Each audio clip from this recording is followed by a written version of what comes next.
Let's now go across to our guest who's joining us from Colorado in the U.S., someone who's been at the helm of affairs managing Indian diplomacy in the U.S. for a long time as well and has tracked very closely the trajectory of U.S. politics and elections. We're joined by Ambassador Prabhu Dayal, former senior diplomat. Good evening to you, Ambassador Dayal. What do you make of the prospect of the DNC and Kamala Harris? Some might say that it's going to be just one of those events, a ritual perhaps, where she'll officially become the presidential nominee for the Democratic Party. But how critical is it that she gets the Democrats together at this stage to take on the challenge that Donald Trump poses? It's a very formidable challenge, even though her campaign has been gaining some ground on him for these last few weeks.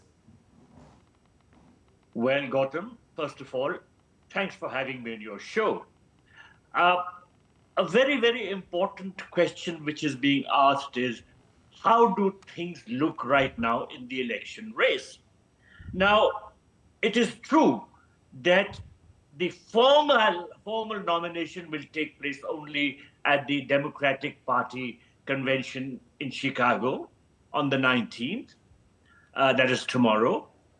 But by all accounts, Kamala Harris has seized the nomination. She will be nominated. Now, of course, the election date, November 5, is still very far away, and a lot can happen in the meantime. However, recent polls here in the United States show that while there is a close fight between Donald Trump and Kamala Harris in key swing states, however, Harris has gained ground in 4 important swing states, that is Arizona, North Carolina, Georgia, and Nevada. Now, let me explain what is a swing state. Generally, most US states are characterized as Democratic or Republican states because that is where the respective party does well. But swing states are characterized by having small vote margins that different political parties won in previous elections. And because of their potential to be won by either candidate, political parties often spend a lot of time and resources on these swing states. There are 7 key swing states: Pennsylvania, where both candidates are currently campaigning, North Carolina, Nevada, also Georgia, Arizona, and Michigan, along with Wisconsin. So how do things look right now? Well, let me mention that according to an article in the Washington Post today, Kamala Harris holds a slight national lead over Donald Trump. Again, according to another article in another prominent newspaper, USA Today, Harris is beating Trump in the polls. I may also mention that according to the prominent news channel ABC News, Kamala Harris is heading to her nominating convention tomorrow in Chicago, leading former President Donald Trump in a head-to-head matchup. So these factors will definitely give a push to her nomination, and I think that she will get the nomination. Of course, ABC News mentions that Trump retains the upper hand on 2 very important issues in the poll: the overall economy and inflation. And he also leads on a third important issue, which is immigration. But then, there is still a lot of time to go till the election, and Kamala Harris is focusing her attention on these important issues. And by and large, people think that the race for the presidency will be very close. And in fact, that right now, she is holding a narrow lead over Donald Trump. Yes, but Ambassador, they're also saying that Kamala Harris will be under pressure also because there are certain issues that divide the Democrats amongst themselves, and these range from not just economy and immigration, but also what's been happening in Gaza. Yes, indeed. What has been happening in Gaza is an important issue for the election. But the bulk of public attention is focused on domestic issues. The American voters are more concerned about the important issues which concern them directly. And as I mentioned earlier, the most important of these are inflation, the housing crisis, and immigration. Of course, there are some other issues which are also getting a lot of attention, such as the growing racial and ethnic diversity in the United States, crime, and in fact, even reproductive issues. I may mention that abortion is an important issue. Harris supports abortion rights, and she is making reproductive health care central to her presidential campaign.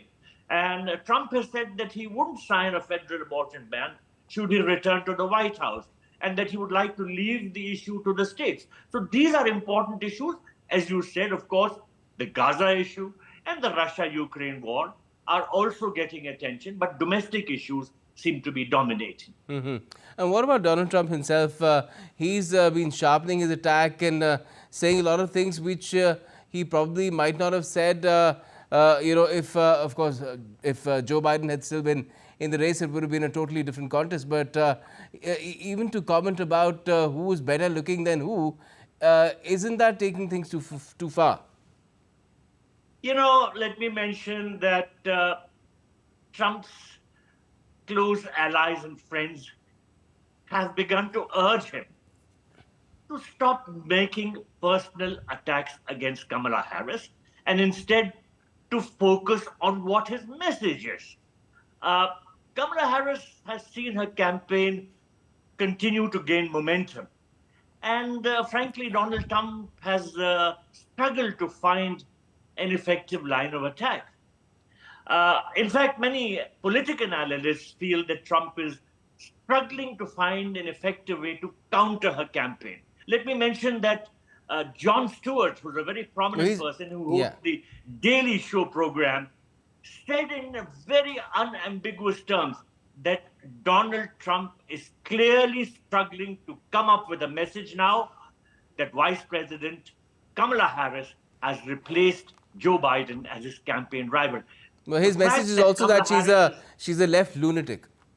That's what he said. Well, he has said all kinds of things. But, comparing Trump with Kamala Harris, Stewart has said that now he has to run against somebody who appears healthy and youthful and happy. And he's also commented that Harris's vigor stands as a stark counterpoint to whatever advantage he had vis-a-vis Biden. I may mention that another well-known political commentator, Susan Glasser, has said that it is clear that Donald Trump would rather be facing Joe Biden, and he doesn't really know how to counter the surge of Kamala Harris's campaign. But very tellingly, an important newspaper, the Daily Beast, has said that while delivering his speech at rallies, Trump slurred his words, and he sounded as if he was speaking with a lisp. So things are not going well for Donald Trump in terms of many of the political analysts. But of course, as I said, there is a long time to go, and the voter bases are very strong in certain states. The key swing states can make all the difference, and that is where the presidential candidates are focusing a lot of their energy. Yes, certainly, and we'll have to see how things shape up, whether Kamala Harris can take further advantage of the kind of slim lead that she's managed to get at this stage, or whether Donald Trump can come back. He has come back from very, very adverse situations, not even in politics, but also in business in the past, so you never know. Thank you for joining us, Ambassador Prabhu Dayal, to talk about it.